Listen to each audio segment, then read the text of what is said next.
안녕하세요. 제주 바닷마을 우도와 성산에서 소품 가게를 운영하는 산호입니다. 인트로 영상은 지난 우도바다 조각모빌 영상에서 말씀드린 새우깡 먹는 갈매기들이에요. 아이들이 정말 크고 많지 않나요? 우도 여행객들과 함께하는 갈매기들 영상으로 꼭 전해드리고 싶어서 평소엔 결코 가까이 가지 않는데 온몸을 잔뜩 웅크리고 인상 쓰며 찍었어요. 그 모습을 본 사람이 있다면 왜 저렇게까지 하고 찍지? 궁금했을지도 몰라요. 지난 영상의 댓글 이벤트는 아직도 진행 중입니다. 매달 새로운 이벤트 할 예정이니 많은 참여와 관심 부탁드릴게요. 오늘은 캔들 만드는 영상과 함께 소품샵의 판매 유형에 대한 세부적인 이야기를 나누려고 합니다.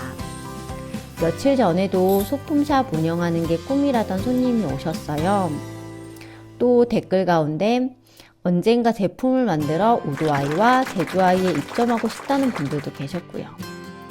저는 제품을 직접 만들어 다른 매장에 입고하기도 하고 또 다른 브랜드의 제품들을 저희 매장에서 판매하고 있어서 판매 유형에 따라 매장의 입장과 제작자의 입장이 어떻게 다른지 설명드릴 수 있을 것 같아요. 앞으로 설명하는 내용들은 개인적인 경험을 바탕으로 일반적으로 통용되는 관례에 대한 이야기라서 제가 말하는 것이 정해진 정답은 아니라는 것을 유념해 주세요.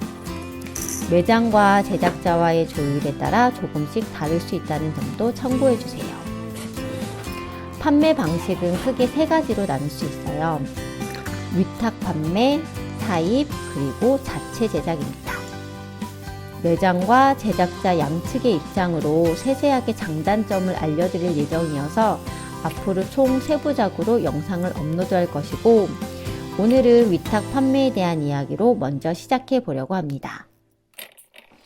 위탁 판매, 말 그대로 제작자가 의뢰한 제품을 가지고 있다가 판매가 되면 매장에서 정산을 해주는 방식이에요.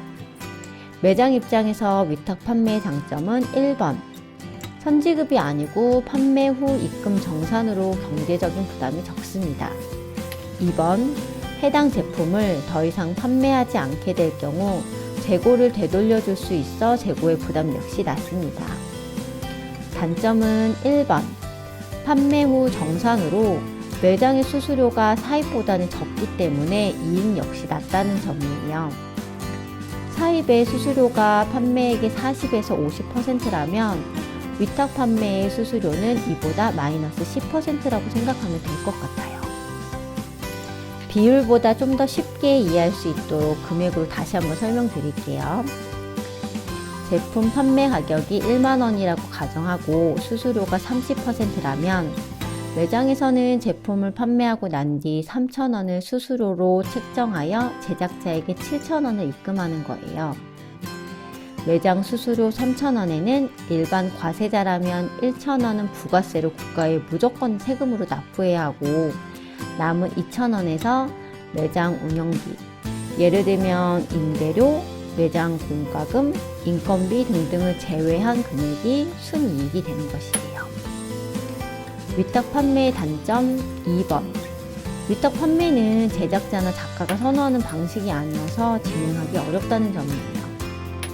매장에서 판매와 재고 현황에 대한 정확한 공유가 되지 않는 경우도 있고 제품 관리를 제대로 하지 않아 제품이 상하는 경우도 있기 때문에 위탁 판매를 제한하는 경우 성사되는 확률은 사입 입점보다 훨씬 낮습니다. 그럼 이번에는 제품 제작자 입장에서 위탁 판매의 장단점을 살펴볼게요. 제작자 입장이라면 위탁 판매의 장점은 거의 없는 것 같아요. 다만 매장 수수료가 사입보다 조금 더 낮기 때문에 약간의 이익이 더 있긴 합니다. 판매가 되어야 정산되기 때문에 언제 입금이 될지 몰라요. 제품은 이미 만들어서 제작 비용은 모두 지출했는데 그 돈이 언제 회수가 될지 모른다는 것입니다. 하지만 이제 막 제품 제작을 시작하는 단계라면 매장을 통해 시장의 반응을 알아볼 수 있다는 점이에요. 브랜드 인지도가 없는 상태에서 매장에서 대량으로 구입해주는 사입이 이루어지기는 쉽지 않기 때문에 위탁 판매로 의뢰를 해볼 수 있는 거죠. 매장에서 적극적으로 피드백을 주는 경우에만 가능한 일이긴 합니다. 어떤 소품샵에서는 판매 현황과 재고 내역을 리포트해주지 않거나 입금이 늦는 경우도 있다고 해요. 판매에서 입금을 안 하는 건 진짜 최악인 것 같아요. 그러지 맙시다. 애써 만든 애지중지한 제품을 위탁한 경우에는 매장을 푸시해서 리포트 받는 것도 쉬운 일은 아닐 것 같아요. 특히 T나 E가 아니라면 문의하는 것조차 망설여지지 않을까요? 제 경우 서울의 한 매장에서 먼저 제안이 와서 제 제품을 위탁 판매하게 되었었는데 매장 컨셉과 맞지 않았는지 생각보다 반응이 부진한 것 같아 2.5, 1년쯤 되었을 때 제가 제품 판매 중단을 요청하고 물건을 되돌려 받았습니다.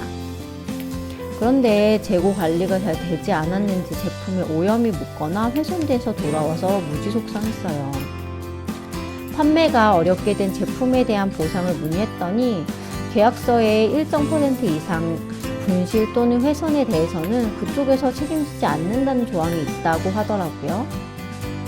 이래서 글씨가 개미 콧구멍 같더라도 계약서는 꼼꼼하게 읽어봐야 한답니다. 기업 상대로 제대로 된 보상을 받는 일은 결코 쉽지 않은 것 같아요. 그래서 우도아이와 제주아이에서 위탁 판매, 가끔 사입의 경우에도 초반에는 꼼꼼하게 리포트해드리고 있어요. 제 제품이 어떤 사랑을 얼마만큼 받고 있는지 궁금한 그 마음 제가 잘 알거든요. 근데 지금은 위탁 판매로 진행하는 제품은 전체 제품에서 10%도 안 돼요. 한 달에 한 번 정산하여 판매 현황과 재고 내역을 리포트하고 입금하는 일이 생각보다 많이 번거롭거든요. 대부분 사입 형식으로 운영하고 있고 처음 거래하는 업체이거나 매장에서 판매해 본 적이 없는 아이템인 경우에는 상위에서 초반 3개월 정도만 위탁으로 판매하고 있어요. 시장 반응이 좋은 경우에는 더 빠르게 사입으로 전환하기도 합니다.